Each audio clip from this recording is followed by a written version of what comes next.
Alright, so without further ado, let us jump straight into Game 2 of the Arabia 16 1v1's tournament grand finals between Spring and the Viper.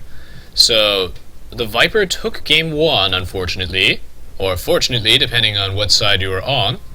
And it was a reasonably close match, but the Viper really did end up taking that one over and showing us his dominance in that sense. So we're going to see if in the next game in this series, Game 2, if Spring can take it back and try and dethrone the Viper. He is hailed as, well, the best Age of Empires 2 player at the moment, or one of the best ones, and he very rightfully deserves that reputation, but he is not unbeatable. And Silent Spring has showed us that he is a very, very good player, so if there's anyone who's going to take a game off the Viper, it would be Silent Spring. So without further ado, let us jump into Game 2 and see what's going on. First game was full random. This game will be Arabia.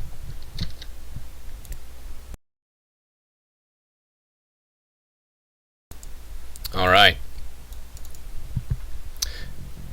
So, we have... This is Hun's War again? It is Hun's War again. And yeah, this is going to be Arabia. So, right off the bat, we'll notice that Silent Spring is harvesting his bushes as he's waiting to find his sheep with his scout. Early game Age of Empires is all about finding your sheep, basically, as soon as you can, and starting to harvest those, and no sense in having any idle villagers at all. They're the Huns, they're not building any houses, so he might as well try and get a little bit of food right off the bat, try and get a little bit of an advantage while he's looking for those sheep. So you'll notice that both players have opted to harvest forage bushes in the meantime while waiting, and the Viper has found his sheep first. One thing to note is that you'll see that the Viper does use his sheep to get a little bit of extra scouting information. This is important. The Viper has actually found both of his wild boars right off the bat, and you'll notice that there are plenty of new players who neglect to harvest their wild boar, but it's important that you really use every resource that you have available to you, because hunting those wild animals, it doesn't cost you any wood to get food from that, whereas investing heavily in farms does cost you wood. So hunting these animals can be really quite efficient when you think about it. So yeah, he's harvesting from those sheep here, as well as using them to scout, which is really making the difference here. And Silent Spring is doing the same thing, although if you look right off the bat, the Viper does have, well, I guess the map scouting advantage is relatively even. Let's go compare the map between the two players, though, because I think that's important. It is random map after all, so we will find out that the generation isn't always equal, and the thing with random map, the thing to keep in mind, is that the way the map is generated should heavily influence the way that you play the game. So in this case, one thing to note is that Silent Spring does have his main gold deposit, the one that has seven little gold mines, is towards the back of his base, whereas the Viper's main gold is actually at the front, although he does have a fairly safe gold here. But the thing is that these golds are both very vulnerable to a hill. One thing to keep in mind with Arabia is that there is very, very heavy elevation everywhere, and this really favors very heavy aggression early on, because things like, for example, putting like a tower right here, remember that units and buildings deal more damage and take less if they're on a higher elevation.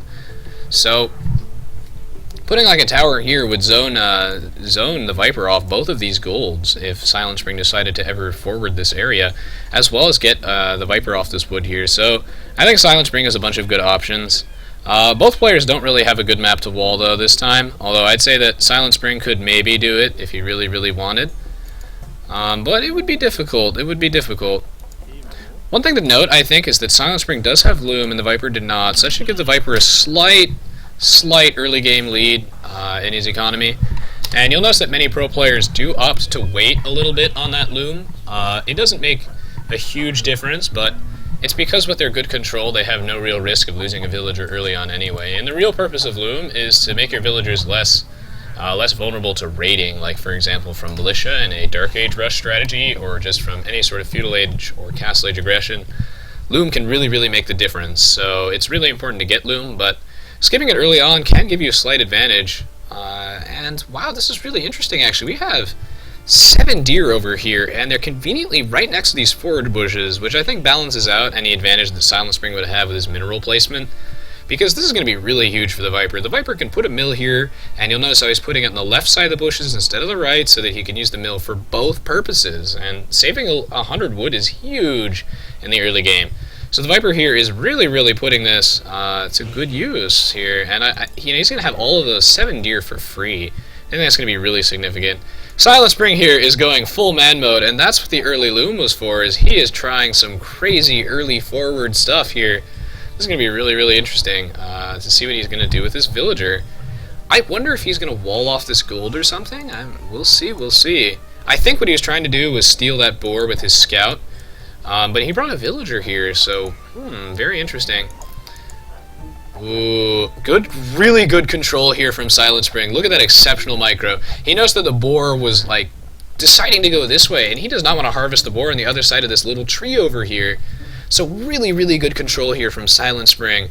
Wow, that is some really great micro here, and he still gets the boar completely under his town center, so that all of his villagers are also underneath it, so that his villagers don't have to walk an inch to go drop that off. Ooh, and very smart play from Silent Spring. You'll notice that he has walled in his villager slightly so that this scout cannot harass this builder. Notice how they have access to no ranged units in the Dark Age, actually. So the Viper cannot stop this forward barracks from going up. Wow, yeah, this is going to be really significant. So he's got the forward barracks coming out here, and Silent Spring is really trying to put on the aggression right now. And the Viper has wisely reacted with putting down a barracks immediately of his own, and we will see what is Silent Spring's plan here. Ah, yes, it is the drush, also known as the Dark Age Militia Rush. So what he's going to do is he's going to mine 10 gold from this gold deposit. He's not going to put a mining camp down, though, because that would be a waste of 100 gold. He only needs 10 gold from this gold mine, and the reason being is that once he gets this 10 gold, that will put him at a whopping 60 gold after researching Loom, which will allow him to have enough gold to create 3 militia. And you'll see he's already created a few militia here, and yeah, he's going full aggressive on the Viper here. He's going with a really aggressive Dark Age rush. And here comes this 3rd militia. So this is a very standard drush here, and the Viper has wisely recognized that he too needs to get these militia out to do a sort of defensive drush. And he's trying to sneak this villager all the way over here to get 10 gold, but I know that Silent Spring has seen this indeed, and I'm sure he's going to try and harass that villager because that villager is not of Loom. This is such a dangerous situation for the Viper because he has opted to not get Loom. He has opted to create the third militia without having the gold for Loom. Wow, he's building so many militia. He is so confident in his ability to defend from this that he's saying that, I know you're not going to be able to harass any of my villagers because I've got 5 militia now. Ooh, and I love this cheese from Silent Spring right now. He has walled off the main gold and the main stone from the Viper, and you know these are going to be these are going to be impossible to saturate in the feudal age. So he's forcing the Viper off his main stone and main gold. This is a really smart decision on his part, and it's going to do a lot of economic damage to the Viper here. That's the advantage of forwarding your opponent. So what this means is that the Viper is going to have to focus on these 2. Well, I guess that's not his main stone. That's his secondary stone mine. Alright, so since the Viper has 5 militia, that means he's going to have a slower feudal age and just slower advancement times overall. But one benefit of this, though, is that... Wait, why is he walling his villager in? I don't know. But anyway, one benefit of this is that he can get men-at-arms the moment he gets to feudal age, and get a huge power spike. Like, he can really overwhelm Silent Spring with the power of his troops there. There's no way that Silent Spring could take that engagement. I think one thing to keep in mind is that the Viper has access to so many free deer here, and I'm sure that was part of his thought process, is that he's got all these free deer. That's not really going to hurt his advancement times too much, and lo and behold, his food isn't that bad. Both players here are going to have slower advancement times because of their investment in heavy food-costing units, but wow, yeah, this is going to be quite bad. So Silent Spring here is going to take a lot of free damage, and the reason here, and this is not a good micro, is that he is moving them all as one group, whereas you'll notice the Viper is moving them as 2 separate groups. And if you move your troops in one group, they'll all move at the pace of the slowest unit. And in this case, militia are much slower than your scout. And look at all the free damage that this one militia is taking, and this is so significant. Ooh, Silent Spring is turning back here. He has made 2 more militia, but the problem is he's going to lose this fight because of the health of his militia. Notice, though, how... Wow, yeah, both players here are focusing down 1 militia at a time, and this is huge. Silent Spring has the elevation advantage here, though. This is really big. And I think Silent Spring is going to barely come out on top in this engagement here. The Viper actually did not keep track of which militia that he was hitting with his scout the entire time, the one that was on super low HP. And Silent Spring takes such a favorable engagement here. He mops up the Viper. He has 4 militia left. He only traded 1 militia for 5 militia and a scout. His scout is still alive, and each of these militia are alive, and I think this is just because of poor focus from the Viper. Like, this militia's at 1 HP, this one's at 10 HP, and the Viper is in huge trouble here, because he does not have loom. Silent Spring is coming in here, and these villagers are so vulnerable to these militia here, because there's no loom. And now the Viper has lost access to every gold entirely. Really strong play from Silent Spring here. This is amazing to watch. He is going to wall off every single gold deposit. The Viper is going to get no gold whatsoever. And Silent Spring is gaining a huge advantage here. Wow. And these villagers are in deep trouble here. The Viper's going to probably have to pull them off the wood line. You know, the Viper he knows he can't escape. He's surrounded. And he's trying to fight because he does have a hill advantage here. Thankfully, he has a hill advantage. But if Silent Spring loops around this side, oh, these villagers are screwed. Like, this wood line is so vulnerable, and the Viper does not have another viable spot to chop wood. It is really important if the Viper wants to stay in this game that he keeps that wood under control, and we can see really good control from both players here. He's trying to pull these villagers off the wood line, get them idle, and then pull the militia back so that the Viper is just not chopping any wood during this time. And oh my god, the Viper gets that scout actually for free. That is really significant. Silent Spring is going to lose a lot of map vision, actually, because of that. Ooh, and we got the double stable coming out from him. He's recognizing that he has so much free food from all of these, all the deer that he had, so he's going to go into scouts, and he's going to try and really exploit the lack of defense on Silent Spring's part. Jesus, look at all the militia that Silent Spring has. This is so huge. I think it's really funny, actually, that the Viper managed to get to the field age first, but is Silent Spring advancing yet? Because he really needs... Okay, he is advancing. He's going to get man-at-arms as soon as he goes up, and this is going to be a really potent fighting force, but here is the problem. The Viper actually finally did get loom. He did get enough gold out of that, so that's okay. So here's the problem, and the reason that this forward cheesy stuff that Silent Spring is doing right now, and god, so many militia. Here's the problem. Look at his defense. There is none. And that's the main issue here, is that there's no defense, and the Viper is fully aware that Silent Spring has 100% committed to this beautiful forward cheese strategy, and he has recognized this, and he's decided to go for scouts so that he can raid his opponent's base. This is going to be so devastating, but what he's going to do first, and this is really smart play from the Viper, is he's going to pick off this forward villager.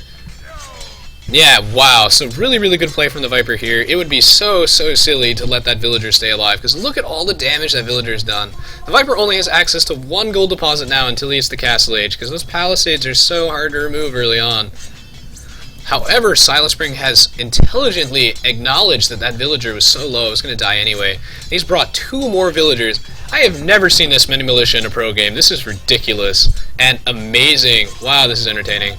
So many scouts from the Viper, though. Oh my god. Wow, he is really exploiting the fact that he had those 7 deer. And he's getting the scale barding armor, too. This is great. Oh, I think he's going to engage right now. And so this is smart that he's going to engage, because he knows that Silent Spring has not got the men-at-arms upgrade yet on his militia, so that these scouts are actually significantly stronger. And the Viper's bringing in his villagers, too, and we're engaging in... Wow, one of the weirdest fistfights in history. This is really funny. Silent Spring is... Oh, is he going to turn around? Yeah, he's going to turn around. So we got full Benny Hill mode going on right now, as the Viper is trying to push him back, and then Silent Spring's just like, I have men-at-arms upgrade now. Let's fight. You want to fight? Let's go. Let's go. And even though the Viper has that level 1 defense upgrade, these men-at-arms are a formidable fighting force. I would really like to see some spearmen from Silent Spring, though, from his forward barracks, so... Well, yeah, there we go. Here comes the spearmen, and wow, this is such an intense match. This is really fun to watch. So the Viper does finally lose his barracks, and this is important to keep in mind, because without his barracks, he has no access to spearmen at all in the event that scouts or anything ever come out, and this is going to be a risky fight for Silent Spring to take, because the Viper does have a hill advantage here, and You know, like I said, every little bit counts in these neck-and-neck pro games, and wow, Silent Spring is getting positively routed here. This is not good at all. He just threw away, like, maybe 15 men-at-arms for almost for free. He got a lot of scouts out of this, sure, but he did lose that fight, and that was a really bad decision to take it on a, like, where the Viper has the hill advantage.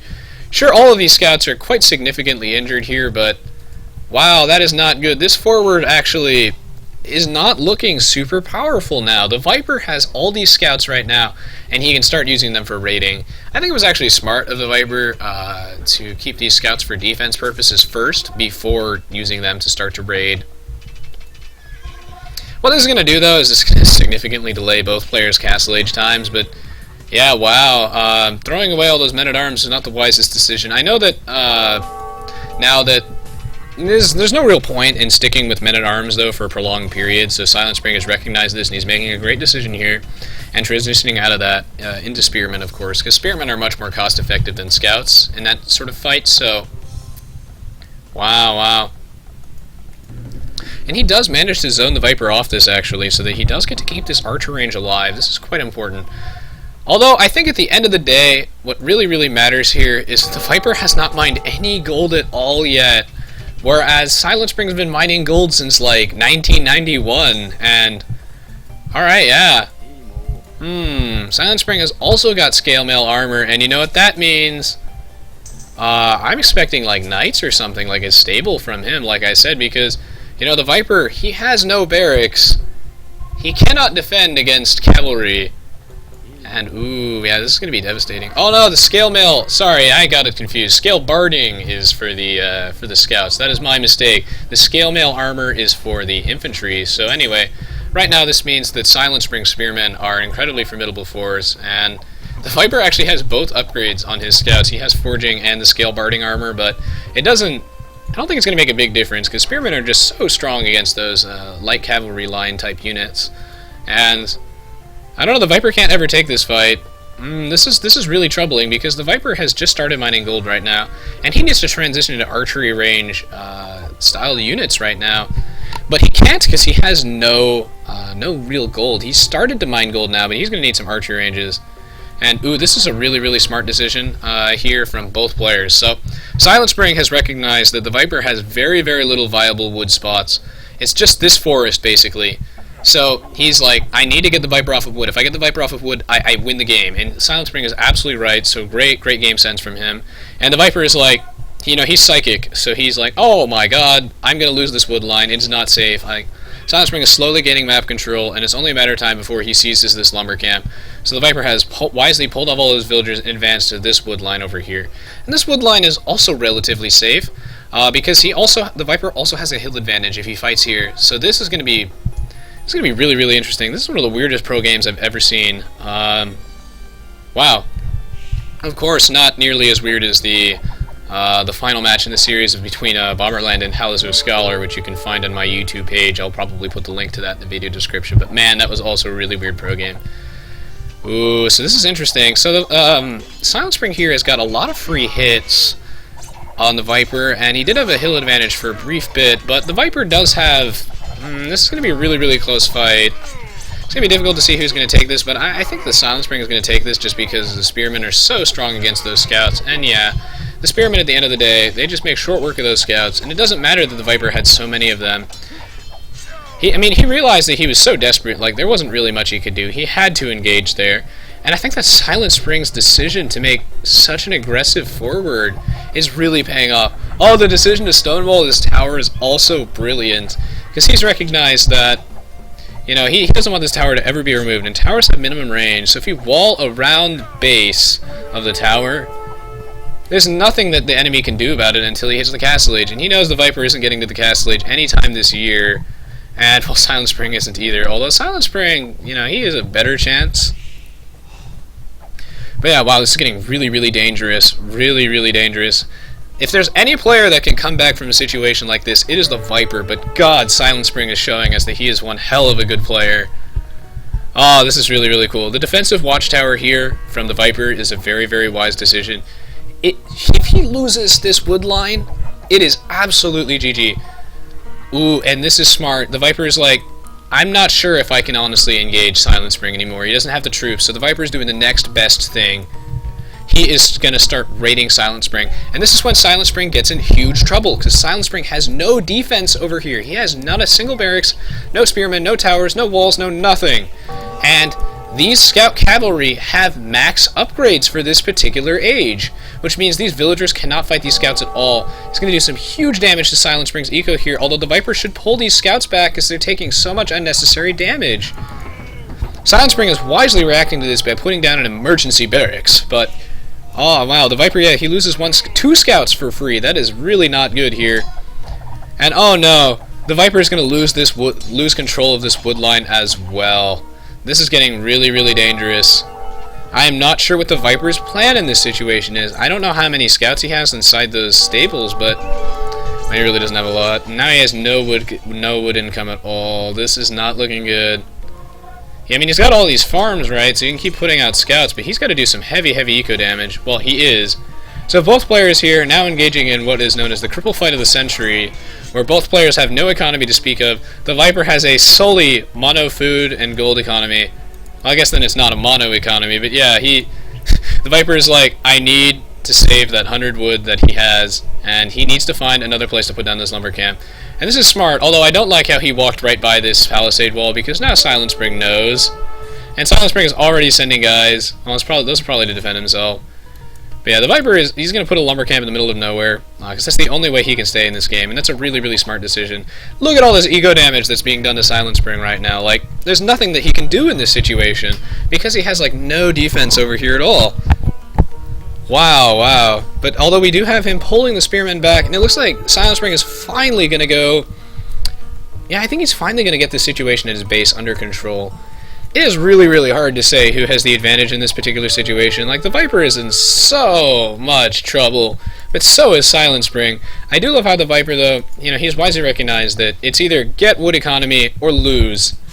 And, you know, he's got a lumber camp in the middle of nowhere where Silent Spring doesn't necessarily know it's over there. But if Silent Spring was really watching, you know, he would have noticed, because the Viper did walk one of his villagers within the very, very small sight range of that. But yeah, so much damage going on to both players here. Silent Spring's economy has absolutely tanked, and the Viper's has tanked as well. Here's one thing to note, though, that I think is really important that we can't forget, is that the Viper actually does have an economy that is better suited to get to the Castle Age. So, this is really, really interesting. The Viper has a massive gold account as well. What he could do is get like a market and do some crazy, crazy plays. Ooh, this is really, really devious from Silent Spring. He is walling off these stables so that they can't produce units. If you build walls around the entire side of a unit production facility, the units will spawn on top of the production facility. And yeah, here comes the market from the Viper. Oh, this is really, really entertaining to watch, to see a market. So at this point in the game, because he's like, I've got so much gold, all I have is gold. I need this. And yeah, wow, Silent Spring is doing some huge damage to his eco, and the Viper is doing the same. Both players are like, alright, fine, you can kill all of my villagers. Who needs villagers? They are strong, independent players who don't need no villagers. And wow, so much eco damage to both players right now. This is ridiculous. And the Viper's like, I guess I'll go mine some stone. Oh, never mind. And yeah, he's gonna go mine some gold, but I don't like how he's walking by these palisade walls, though, because Silent Spring is aware. Uh-oh, Silent Spring has found this lumber camp, and the Viper is once again completely without wood, and these villagers are in deep trouble. And Silent Spring has actually regained control of his base. Oh my god, this is such a close match. Why? Because the Viper is going to the Castle Age, and, as we check, Silent Spring is nowhere near the Castle Age. Silent Spring is never going to get to the Castle Age, in fact, at this rate. It's going to be so long before he gets the Castle Age. This match is incredible. So the Viper, sure, you know, he's pretty screwed. He's got, like, no wood at all. He's finally getting his lumber camp up right now. But he has no wood economy. He's finally getting it up, but Silent Spring is this huge army that the Viper can't ever engage upon, and the Viper is really not doing much damage to Silent Spring's eco at this point. Because Silent Spring has so many troops over here. But now the real question is, Will Silent Spring's overcommitting to this feudal war cost him this game, because he is never going to be able to get to the Castle Age with so much food spent, because he needs 800 food and 200 gold to advance, and he just keeps spending it on all those food cost units like skirmishers, spearmen, and scouts, and he's never going to be able to advance. Whereas the Viper is almost to the Castle Age. Can the Viper make this happen? Can he make the comeback of the century? Because Silent Spring has 100% control of this match right now. Like, these scouts are going to get routed. Can the Viper come back from this? This early aggression was so brutal from Silent Spring. I don't know if I like the decision of the Viper to take this fight here. I think he's trying to remove whatever troops he can. Well, actually, he did remove all the scouts, and if these 2 scouts live, then that'll be worth it. Alright, yeah, so the Viper has shown us that he's clearly going for knights, and he's investing everything in his knight attack. So the real question is Silent Springs overcommitting? Is he overcommitting to this feudal war? Can the Viper turn it around with Castle Age? If you're wondering, I will upload all of this stuff to YouTube today, actually. In case you missed out, of course. So, yeah, I will start uploading them as soon as I'm done with the stream, of course. So, yeah, and again, thank you so much, guys, for tuning in. I really appreciate it. Don't forget to check out the rest of the stuff on my YouTube channel, as well as my Twitter and Facebooks, which you can find on the screen or in the video description. If it's on YouTube, that is. Well, when it's on YouTube. So anyway, we've got these knights from the Viper right now, and these knights are really, really tough. They've got bloodlines and both level 1 offense and defense upgrades, but here's the thing. The Viper does not want to take this fight until he gets a, critical mass of knights. So, ooh. Oh my, the Viper, can he come back from this? This is such a tough fight for both players. I do not like how Silent Spring is positioned. Ooh, actually, Silent Spring, this spearman is not in this fight. I think Silent Spring is going to lose this fight. I think the positioning of his troops is not in a good position here. His troops are going to get routed, and this is huge. The Viper, down but not out. There's a reason why he has a reputation as one of the best Age of Empires 2 players out there, and Spring's a hell of a player too, but the Viper is like, never give up, never surrender, and this is important. You never want to give up when you have a chance. And you know what's winning this game? A very, very underrated building in competitive Age of Empires, or just in Age of Empires in general, our friend the market here. This game is brought to you by the market, because that's what's really winning this game, is that the Viper has been putting it to really, really exceptional use here. Because, the Viper has had so much excess gold, and he can just use that to rebalance his eco. And wow, this is such an intense match. Yeah, it's very not often that you'll see players on maps like Arabia build a market until the very, very late stages of the game. Typically, it's always just like a blacksmith. If you're going for a fast castle, it's always a blacksmith with an archer range or a stable usually. So they're not super common. But yeah, wow, these knights. They're really a devastating fighting force, honestly. And the Viper has wisely got the level 2 defense upgrade too, so these knights are just panzer tanks on horses. They're basically invincible, and good lord, the Viper is doing the impossible. Silent Spring has advanced now, but wow, the match has completely swung momentum, and now Silent Spring is on the other end. Yeah, spearmen are of course the best way to deal with knights, or mass archers are, but even then, they're still not very good against knights. Really, knights are the way to concede that, advancing to the Castle Age can be a huge, huge risk on these Arabia maps, but knights are designed to sort of counterbalance that because they're so powerful against players who are stuck in the feudal age. Of course, once you get pikemen and stuff, they're not super scary, but ooh, this is going to be a really deciding battle here. I think this is really bad though, because Silent Spring is at an elevation disadvantage here. Ooh, but he does have the home field advantage, which means that his troops are spawning from these military buildings right here, and the Viper is actually going to lose this fight. Huge, huge pikeman research here from Silent Spring. Really, really good play. And the match once again swings momentum. The Viper loses so many knights, and they're counterbalanced by the fact that these, these knights cost $7 million approximately. Might be over exaggerating slightly. So losing them is really, really insignificant. Well, it's really significant, and Silent Spring's got a bunch of buff knights too, and sure, they're missing the level 2 defense upgrade, but good lord. The match once again swings momentum. And wow, the Viper is once again on the back foot, but he's super desperate at this point. Because you know what's really funny? This gold mine is about to run out. And this has been the only mineral deposit that the Viper has had access to for the last 20 minutes. So the Viper is wisely investing all of his knights into removing these palisade walls. He absolutely has to. He's almost going to run out of gold, and he threw away so many knights there. Well, it's not like he threw them away, it was a close fight, but yeah, he absolutely has to get another gold mine. So the Viper, he's the home field advantage here, so he's gonna zone Silent Spring off this gold mine, and he's gonna retain this gold mine for what little time he has, but he has no gold left on this at all. The Viper needs to start clearing out these palisade walls, and the impact of Silent Spring's early forward drush and wall rush, which we don't see very often, the impact is being felt 37 minutes into the game. And you started this at 10 minutes in. So the decision on Silent Spring's part to do that forward was absolutely brilliant. Now, one thing to be really concerned about here is that Silent Spring does not have the hill advantage. The Viper does, but Silent Spring has the army composition advantage with all of those pikemen.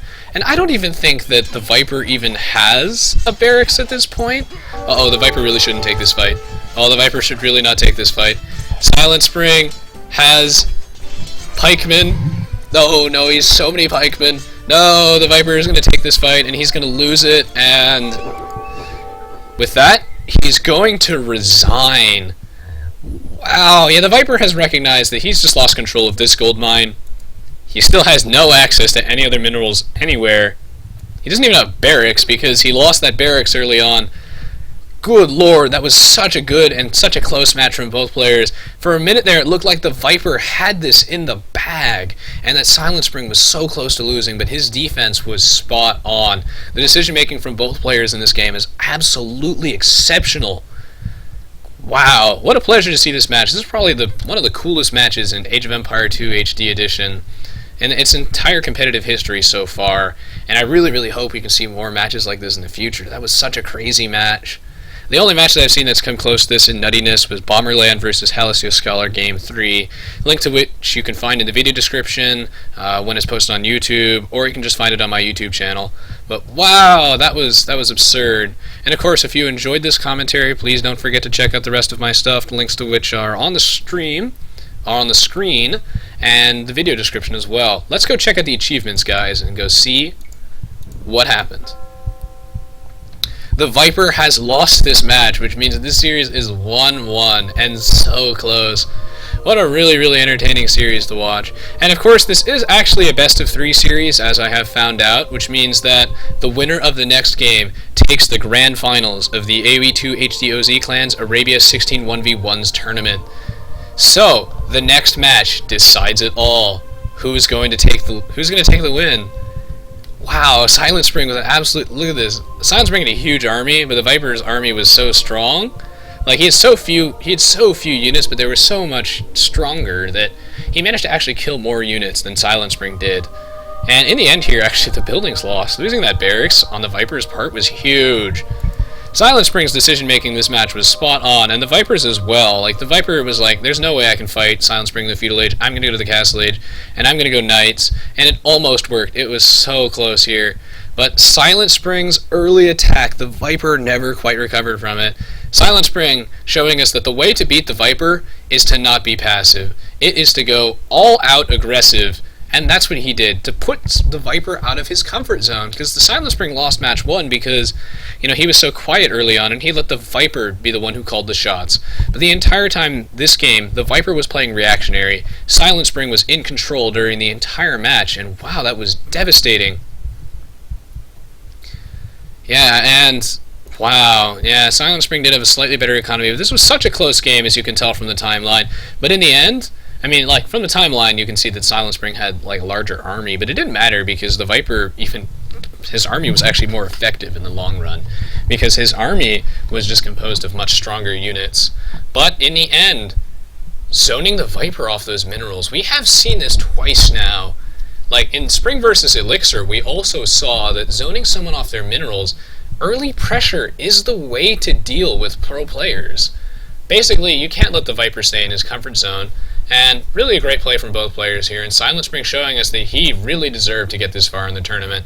And man, if this was Game 2, I can't wait to see what Game 3 was. This is one of the coolest matches of competitive AoE I've ever seen.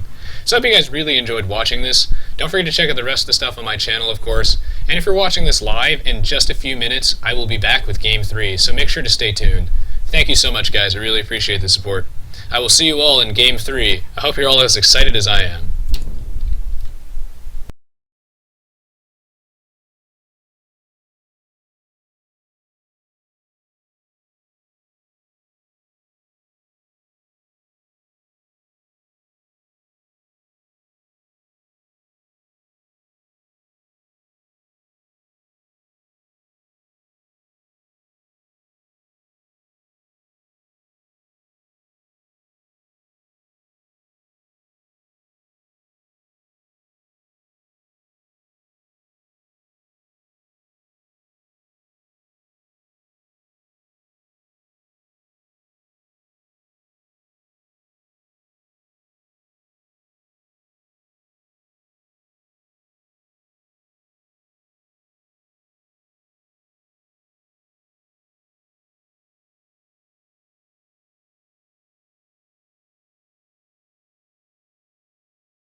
Alright, thank you so much for all of you who have stuck around, and for those of you who are new and haven't seen my stuff, I hope you guys are really enjoying my content. I really enjoy doing stuff for the Age of Empires community, because Age of Empires has and always will be my favorite game, and one of my favorite communities. Like, it is... I've had so much fun and so much fond memories with this game. I grew up on it, so I really I don't know, it's just really cool. I like to think that this is my way of giving back to the community that has given me so many fond memories. So anyway, this has been one hell of a series between these two players, Jesus. Like, the Arabia 16 1v1s tournament has not given us too many amazing matches until the very end, where it started to give us some awesome matches. Like, if you guys have not seen Bomberland versus Halcyon Scholar Game 3, you absolutely have to. That's one of the silliest matches like I've ever seen. But I don't think anything can come close to Spring versus TheViper in this case, Game 2. Good lord, that was awesome to watch. Yeah, I really enjoyed watching that match. I hope you guys enjoyed it as much as I did. And of course, don't forget to check out the links to my stuff, which is all on the screen. And yeah, I really appreciate it, of course. It was a crazy game. I have no idea what to expect from Game 3 after that. That was nuts. Alright, so I'm gonna go copy the final game file into my save game folder.